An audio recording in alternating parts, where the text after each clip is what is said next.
Hello student, आपका हमारे इस क्लास 12 की फिजिक्स क्लास में बहुत बहुत स्वागत है। चलिए बच्चों, आज की क्लास शुरुआत करते हैं। हमारा जो चैप्टर चल रहा है स्थिर विद्युत विभव तथा धारिता।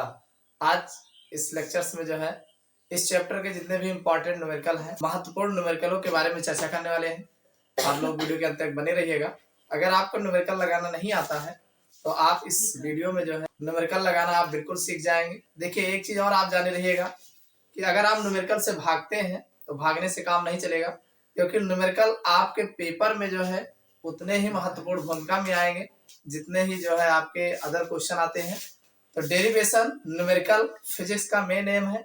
डेफिनेशन तो गिने चुने रहेंगे, बाकी डेरिवेशन न्यूमेरिकल ही आपको फिजिक्स के पेपर में ज्यादातर देखने को मिलेगा। आप न्यूमेरिकल से बिल्कुल मत घबराइए और जो है इस वीडियो को देखिए और इसमें जो है आप न्यूमेरिकल लगाना अच्छे से सीख जाएंगे।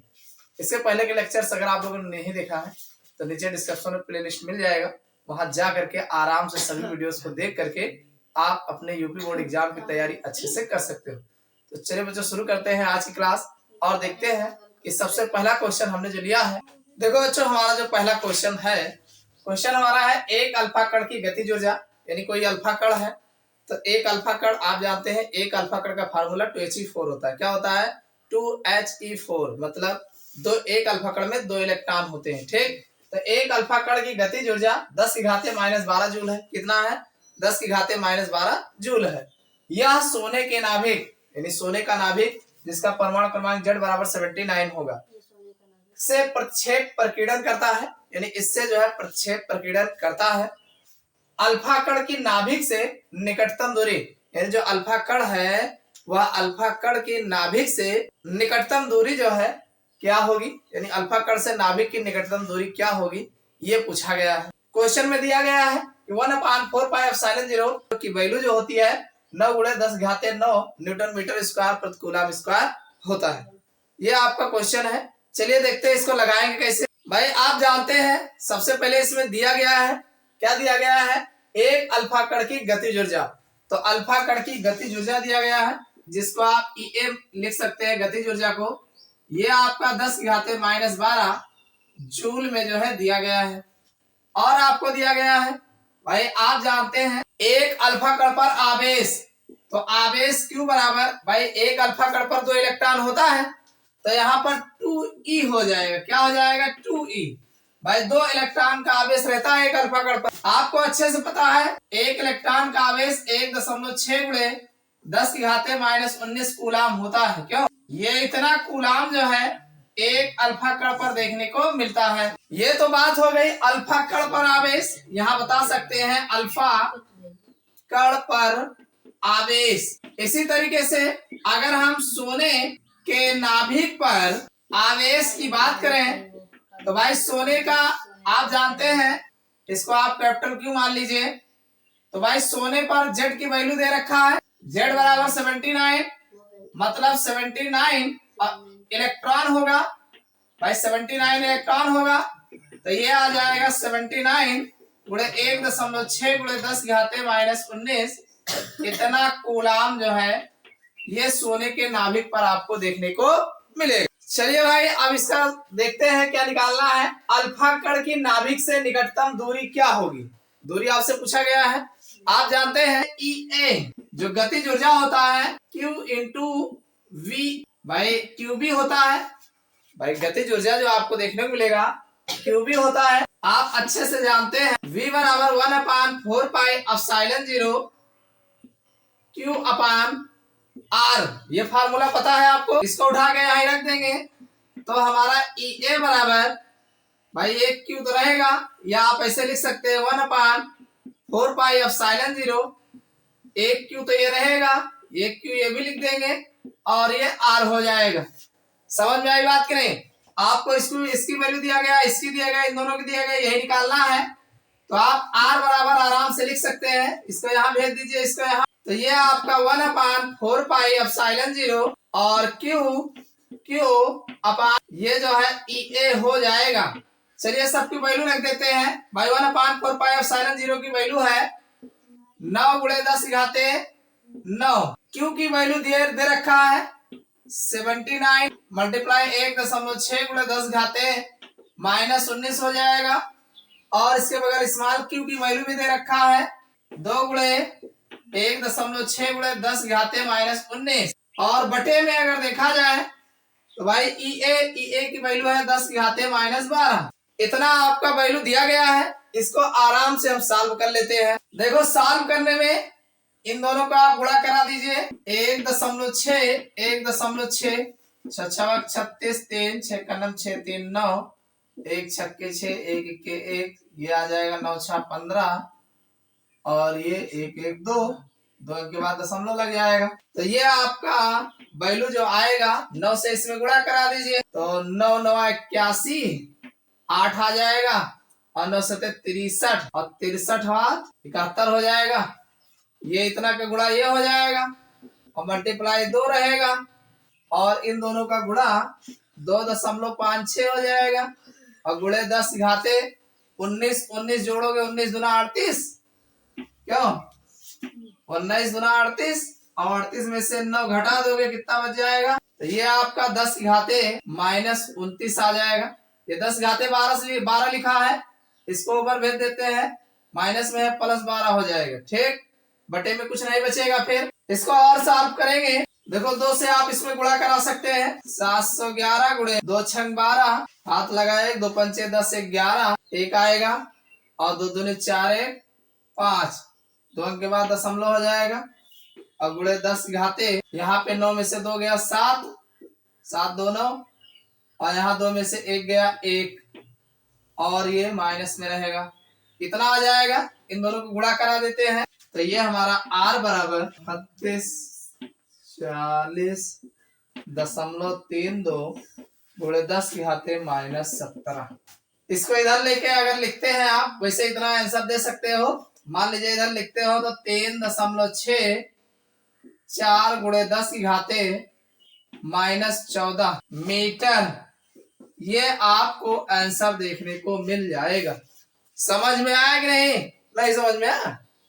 कुछ नहीं करना है भाई सबकी वैल्यू जो दिया गया है हमने नोट कर लिया और नोट करने के बाद दूरी दोनों का पूछ रहा था तो दोनों की दूरी भाई आप जानते हैं गतिज ऊर्जा जो होता है क्यूबी होता है। क्या होता है क्यूबी भाई यहाँ पर v बराबर 1/1/4πε0 Q/r होता है। इसको यहाँ रखेंगे तो आपका फार्मूला इस तरीके से आ जाएगा। आपको r निकालना है तो r इधर लिख लेंगे बाकी ऐसे लिख करके सबकी वैल्यू रख देंगे। रखने के बाद आराम से सॉल्व करोगे तो आराम से निकल के आ जाएगा। समझ में आया कि नहीं आराम से लगाइए निकल आएगा। चलिए दूसरा देख लेते हैं। चलिए बच्चों अगला क्वेश्चन जो हमने लिया है ये भी 2019 के सेट में आपको देखने को मिल जाएगा। काफी ज्यादा इंपॉर्टेंट है। हमारा जो क्वेश्चन है एक परिवर्ती संधारित्र को 200 वोल्ट की बैटरी से जोड़ा गया। यानी कोई हमारा संधारित्र है जिसको हम 200 वोल्ट की बैटरी से जोड़ा गया है। यदि संधारित्र की धारिता जो धारिता दी गई है वो 10 माइक्रोफैरड से बदलकर 2 माइक्रोफैरड कर दिया जाए। यानी धारिता चेंज किया गया है 10 माइक्रोफैरड से बदलकर 2 माइक्रोफैरड कर दिया जाए तो ऊर्जा में परिवर्तन ज्ञात कीजिए। यानी ऊर्जा में कितना परिवर्तन आपको देखने को मिलता है यही आपको निकालना है। चलिए देखते हैं इसको कैसे लगाएंगे। भाई क्वेश्चन में आपके दिया गया है वोल्ट के बारे में बताया गया 200 वोल्ट इसको आप पहले लिख लो। उसके बाद कहा गया संधारिता जो है मान लीजिए C1 जो है 10 माइक्रोफैरड था। उसके बाद जो है C2 की वैल्यू जो कर दिया गया है 2 माइक्रोफैरड। यह आपके क्वेश्चन में कहा गया है। तो भाई ऊर्जा परिवर्तन ज्ञात करना है। आप जानते हैं ऊर्जा परिवर्तन अच्छे से पता है डेल्टा U बराबर होता है 1/2 C2 और फिर V²। हमने आपको पिछले लेक्चर्स में इस फार्मूले का जिक्र किए थे। देखो भाई यहाँ पर माइक्रोफैरड में दिया गया है आपको फैरड में चाहिए तो आप 10 गुणे 10 की घाते -6 फैरड लिख सकते हैं। क्यों 1 माइक्रोफैरड बराबर कितना होता है 10 की घाते -6 फैरड होता है। इतना होता है आपको पता होना चाहिए। तो वैसे यहाँ पर 2 गुणे 10 की घाते -6 फैरड हो जाएगा। इन दोनों की वैल्यू यहाँ रखेंगे तो डेल्टा U बराबर 1/2 C1 की वैल्यू आपका 10 गुणे 10 घाते -6 और -2 गुणे 10 की घाते -6 और V की वैल्यू आपका ये 200 का वर्ग हो जाएगा। समझ में आया कि नहीं। एक काम करते हैं 10 की घाते 6 इसमें कॉमन है तो आपका डेल्टा यू बराबर 1/2 10 - 2 ये हो जाएगा और इसमें 10 की घाते -6 कॉमन हो जाएगा और यहाँ पर इसका जब वर्क करेंगे तो 2 दूनी 4 1 2 3 4 0 बढ़ जाएगा 2 है ना तो 2 का 4 0 हो जाएगा। समझ में आया कि नहीं? अब इसको आप चाहो तो यहाँ से काट सकते हो भाई 2 दूनी 4 हो जाएगा 1 2 3 4 ये बन जाएगा। तो ये आपका भाई 10 में से 2 निकालोगे तो 8 बचेगा और गुणे 10 की घाते -6 है ही है और यहाँ पर ये आपका 1 2 3 4 कितना आ जाएगा 8 से इसमें गुणा कराएंगे तो 8 दूनी 16 हो जाएगा मतलब डेल्टा यू बराबर 16 ये हो जाएगा 4 0 है ही है 2 3 4 और गुणे 10 की घाते -6। एक काम करते हैं मान लीजिए दशमलव हमारा यहाँ बाहर लगा हो तो 1 2 3 4 5 6 भाई अगर हम इस दशमलव को यहाँ लाते हैं तो ये -6 हमारा इधर घटेगा तो सीधा सीधा 0.16 केवल यही आंसर आएगा और ये आंसर आपका जूल में देखने को मिलेगा। भाई आप एनर्जी निकाल रहे हो ना ऊर्जा परिवर्तन निकाल रहे हो तो ऊर्जा जो है जूल में देखने को मिल जाएगा। कहने का मतलब ये आपका जो -6 था मान लीजिए दशमलव यहाँ लगा दे तो इसको यहाँ लाएंगे तो जितने अंक लाएंगे उतना माइनस से घटेगा ये तो 1 2 3 4 5 6 अंक लाएंगे तो यहाँ इतना बनेगा तो ये आपका पावर हट जाएगा। समझ में आया कि नहीं? तो ये आपका ऊर्जा परिवर्तन जो है इस तरीके से निकाला जाएगा।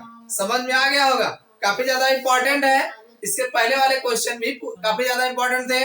चलिए अगला इंपॉर्टेंट क्वेश्चन देख लेते हैं कौन सा है। चलिए भाई अगला क्वेश्चन आपका ये बोर्ड एग्जाम में जो है 2015 और 17 के सेट में देखने को मिल जाएगा। काफी ज्यादा इंपॉर्टेंट है, कुछ नहीं करना है, केवल डेरिवेशन सॉल्व करना है। हमारा क्वेश्चन है कि 3 संधारित्र C1 C2 और C3 श्रेणी क्रम में जुड़े हैं तो इनकी समतुल्य धारता का व्यंजक ज्ञात कीजिए। यानी आपको समतुल्य धारता निकालना है। देखो भाई चलिए इसको देखते हैं।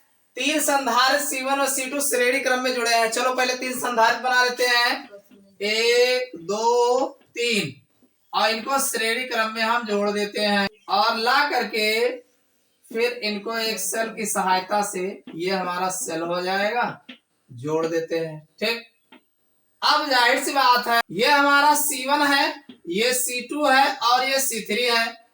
भाई इनमें जो आवेश बहेगा आवेश तो समान हो जाएगा, क्यों? और जो विभव होगा ये V1 हो जाएगा, ये V2 हो जाएगा और ये V3 हो जाएगा, क्यों? यही तो होगा। अब आप जानते हो बहुत अच्छे से, क्या जानते हो कि Q बराबर CB होता है ना, तो अगर आप यहाँ पे B बराबर निकालते हो Q/C होगा। क्या हो जाएगा भाई? अरे Q बराबर CB, हमें B बराबर निकालना है, Q/C नहीं हो जाएगा। तो अगर हम B1 बराबर निकालेंगे तो Q वही है और C की वैल्यू C1 हो जाएगा। इसी तरीके से V2 बराबर Q/C2 हो जाएगा, V3 बराबर Q/C3 हो जाएगा। क्यों? आराम से हो जाएगा, कोई दिक्कत तो नहीं है। आप जानते हैं कुल विभवांतर, भाई यहाँ से यहाँ तक का कुल विभवांतर, तो कुल विभवांतर V बराबर V1 plus V2 plus V3 हो जाएगा।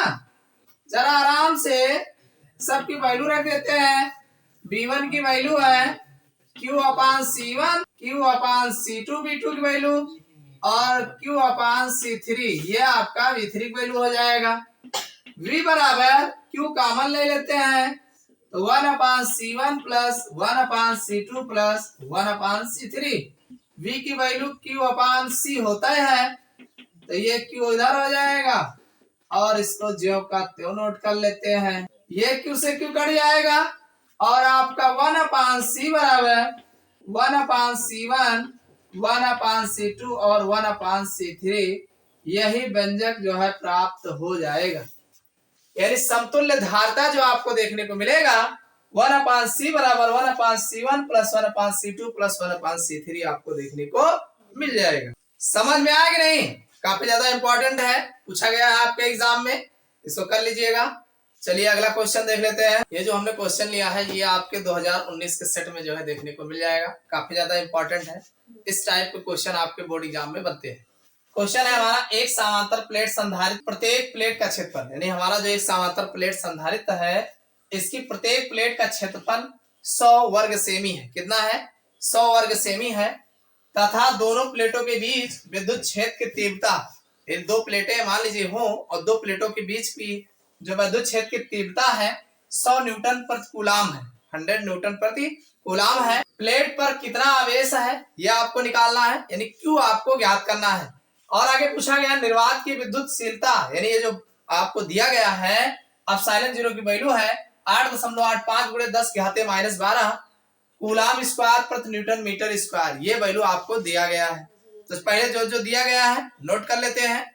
हमें जो दिया गया है भाई, कहा गया संधारित्र की प्रत्येक प्लेट का क्षेत्रफल, तो क्षेत्रफल A बराबर होता है 100 सेमी स्क्वायर, ये आपको दिया गया है। सेंटीमीटर स्क्वायर में कहीं वैल्यू रखा नहीं जाता है, तो इसको हम मीटर स्क्वायर में चेंज करेंगे तो ये हो जाएगा 100 गुणे 10⁻⁻2 का वर्ग हो जाएगा, क्योंकि वर्ग सेमी लिखा है। तो ये हमारा वैल्यू A बराबर 100 गुणे 10⁻⁻4, ये आपका मीटर स्क्वायर में मिल जाएगा वैल्यू। इतना क्लियर समझ में आया कि नहीं? आपको और क्या दिया गया है? दोनों प्लेटों के बीच विद्युत क्षेत्र की तीव्रता, तो तीव्रता जो E बराबर दिया गया है 100 न्यूटन प्रति कूलाम, ये जो है दिया गया है। और एप्सिलॉन 0 की वैल्यू दिया गया है, एप्सिलॉन 0 बराबर 8.85 गुणे 10⁻⁻12, और ये जो है कूलाम स्क्वायर प्रति न्यूटन मीटर स्क्वायर, ये दे रखा है। भाई आपसे आवेश क्यों पूछा जा रहा है, आपसे क्यों निकालने को कहा गया है। ठीक, एक फार्मूला जानते हो, अच्छे से आप जानते हो, समांतर प्लेट संधारित्र की जो धारिता होती है, लिख सकते हो समांतर प्लेट संधारित्र की धारिता आपको अच्छे से याद है, C बराबर एप्सिलॉन 0 A/R होता है। भाई R जो है दूरी है, इसको आप D भी लिख सकते हो। C बराबर A एप्सिलॉन 0/D, ये समांतर प्लेट संधारित्र की धारिता होती है। ये फार्मूला आपको डेरिवेशन में देखने को मिलेगा, अच्छे से याद कर लेना। भाई ये जो D है दोनों प्लेटों की बीच की दूरी है। एक चीज और जानते हो, संधारित्र की प्रत्येक प्लेट पर आवेश, भाई संधारित्र की प्रत्येक प्लेट पर आवेश की अगर हम बात करें तो Q बराबर CB होता है। ये आपको अच्छे से पता है, Q बराबर CB होता है। और अगर इस C की वैल्यू उठा के यहाँ रख दिया जाए तो ये एप्सिलॉन 0 A/D और फिर B हो जाएगा। इतना आपको पता है। एक चीज और जानते हो, विद्युत क्षेत्र की तीव्रता आपको पता है E बराबर V/D होता है। भाई प्लेटों के बीच जो विद्युत क्षेत्र की तीव्रता होगा वो E बराबर V/D। अगर यहाँ से हम B की वैल्यू निकालें तो हमें क्या मिल जाएगा? भाई V की वैल्यू अगर देखा जाए तो ED हो जाएगा। क्या हो जाएगा? ED। तो इस ED को उठा के यहाँ रखेंगे तो हमारा Q बराबर एप्सिलॉन 0 A/D और V की वैल्यू है E और D, ये D कट जाएगा तो हमें जो देखने को मिलेगा एप्सिलॉन 0 A और E जो है देखने को मिल जाएगा। इतना समझ में आया कि नहीं? कुछ मत करो, सबकी वैल्यू रख दो। वैल्यू रखेंगे, एप्सिलॉन 0 की वैल्यू कितना है 8.85 गुणे 10⁻⁻12। A की वैल्यू कितना है 100 गुणे 10⁻⁻4 और E की वैल्यू कितना है 100। सबको सॉल्व कर लो। अरे 10⁻2 ये बनेगा, 10⁻2 10⁻4 हो जाएगा और 4 से खत्म हो जाएगा। कुल मिला के Q बराबर ये हमारा 8.85 गुणे 10⁻⁻12 है, ये 10⁻2 ये हो जाएगा और प्लस इस 100 को 10⁻2 हो जाएगा और ये 10⁻⁻4, तो ये आपका -4 इसी में लगा दो तो 2 2 4 4 ये कट जाएगा। आपका Q बराबर जो बचे यही आपका जो पहले लिखा गया है 8.85 गुणे 10 की घाते -12। क्यों है, आवेश है, कूलाम में होगा क्यों, ये आपका कूलाम में आंसर आपका देखने को मिल जाएगा। समझ में आया कि नहीं है? नहीं समझ में आया? कुछ नहीं करना है, ये 10 की घाते 2 बन जाएगा, ये 10 की घाते 2 बन जाएगा, तो 2 2 4 हो ही जाएगा, और -4 पहले ही लिखा है, ये कट जाए माइनस हो जाएगा, ये खत्म हो जाएगा, तो ये जो पहले में हमारा लिखा गया है यही आपका आंसर आ जाएगा। क्लियर? कुछ नहीं करना है। आप जानते हैं समांतर प्लेट संधारित्र की धारिता जो होती है C बराबर A एप्सिलॉन 0/T होता है, आराम से लिख लेना। उसके बाद आप जानते हो संधारित्र की प्रत्येक प्लेट पर जो आवेश Q बराबर CB होता है, C की वैल्यू ये उठा के यहाँ रखोगे तो ये हमारा एप्सिलॉन 0A/D और V हो जाएगा। और विभव ये आप विद्युत क्षेत्र की तीव्रता E बराबर जो प्लेटों के बीच होता है वो B/D होता है, तो यहाँ B बराबर निकालोगे ED हो जाएगा, तो B की जगह पे यहाँ रखेंगे तो हमारा Q बराबर एप्सिलॉन 0A/D ED हो जाएगा, D से D कट जाएगा, यही हमारा इतना बच जाएगा। इतने की वैल्यू रख करके सॉल्व कर देंगे, आंसर आपके सामने आ जाएगा। चलिए भाई, अगला क्वेश्चन जो हमने लिया ये आपके 2020 के सेट में देखने को मिल जाएगा। क्वेश्चन है, एक गोलाकार चालक की त्रिज्या 9 सेमी है। कोई गोलाकार चालक है जिसकी त्रिज्या 9 सेमी है, इसकी धारिता तथा उस आवेश की गणना कीजिए जिससे इसका विभव 1000 वोल्ट हो जाए। ये आपका क्वेश्चन है। चलिए देखते हैं इसको कैसे निकालेंगे। पहली बात तो इसमें दिया गया है V बराबर 1000 वोल्ट, ये आपको करना है। दूसरी बात, इसकी त्रिज्या दी गई है भाई, त्रिज्या मान लीजिए R बराबर 9 सेमी है, हमें मीटर में रखना है, तो ये 9 गुणे 10 की घाते -2 मीटर हो जाएगा, इसमें कोई दो राय तो है नहीं। आप जानते हैं गोलीय चालक की जो धारिता होती है 4 पाई एप्सिलॉन 0 R होता है। क्या होता है? 4 पाई एप्सिलॉन 0 R होता है, आपको ठीक से पता है। आप जानते हैं 4 पाई एप्सिलॉन 0 की वैल्यू होती है 1/9 गुणे 10 की घाते 9। आपको तो ये कहां से आया? आपको ये पता है कि 1/4 पाई एप्सिलॉन 0 की वैल्यू 9 गुणे 10 घाते 9 होता है। क्यों? इसको आप बटे में कर देंगे, बस हो जाएगा। तो यहां से ये जो है आपको निकाला गया है और R दे ही गया है, तो ये आपकी धारिता C बराबर 4 पाई एप्सिलॉन 0 की वैल्यू कितना है? ये आपका 1/9 गुणे 10 घाते 9 हो जाएगा, और R की वैल्यू कितना है? 9 गुणे 10 घाते -2। 1 9 से 1 9 कट जाएगा, तो धारिता C बराबर भाई यहां से अगर आप ये देखते हैं तो 9 है ना, ऊपर जाएगा -9 हो जाएगा, तो 10 घाते -9 और -2, तो ये आ जाएगा 10 घाते -9 2 11। ये आपका इतना फैरड जो है देखने को मिल जाएगा। समझ में आ गए? तो धारिता तो मिल गया आपका, इसकी धारिता तथा उसके आवेश की गणना निकालना है। तो आप जानते हैं C बराबर होता है Q/B। क्यों? अरे Q बराबर CB होता है ना, तो C बराबर Q/B। आपको क्यूब निकालना है, Q, तो Q बराबर CB होगा। क्यों? यही तो है। आपको C की वैल्यू यही मिल गया 10 घाते -11, और B को बताया गया है 1000 वोल्ट करना है। कितना? 1000। आपको Q की वैल्यू जो मिल जाएगा भाई 10 घाते 3 है, 11 में से 3 निकाल लो, कितना बचाएगा? 8 3 11, तो 10 घाते -8 इतना कूलाम जो है आपको देखने को मिल जाएगा। समझ में आया कि नहीं?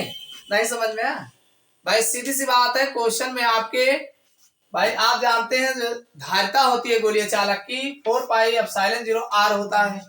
आपको R की वैल्यू दे रखा है, और आप जानते हैं 1/4 पाई एप्सिलॉन 0 बराबर 9 गुणे 10 घाते 9 होता है। आपको नीचे वाला चाहिए तो ये बटा कर दीजिएगा, बटे में हो जाएगा, आराम से इसकी वैल्यू मिल जाएगी, आराम से रख दीजिएगा, काट दीजिएगा, C मिल जाएगा। C बराबर Q/B होता है, हमें Q चाहिए तो C और B की वैल्यू रख देंगे, आराम से हमें आवेश मिल जाएगा। समझ में आ गया नहीं? तो इस तरीके से लगाइएगा। ये वीडियो आपको कैसा लगा कमेंट करके जरूर बताना। वीडियो को लाइक नहीं किया हो लाइक कर दीजिएगा। फिर मिलते हैं अगले क्लास में, इसके और जो न्यूमेरिकल बचे हुए हैं।